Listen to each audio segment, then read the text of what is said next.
மணி 1:30 ஆயாச்சு. சோறு போமா. இன்னி நீங்க ரெஸ்ட் எடுங்க. நான் உங்க ரெண்டு பேருக்கு சோறு போட்டு கொண்டு வரேன். என்னாச்சு நாத்து, நீ சோறு திங்கலையா? இன்னி எனக்கு வயிறு பசிக்கல, நான் போறவு திங்க. இவளுக்கு வயிறு பசிக்கலையா? உலக அதிசயத்துல 8வது அதிசயம்ல.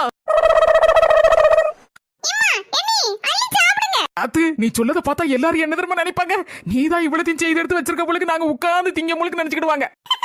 நீங்க தான் அண்ணி எல்லாம் செய்தீங்க, நான் எடுத்து கொண்டு வச்சிருக்கேன் அவ்வளவுதான்.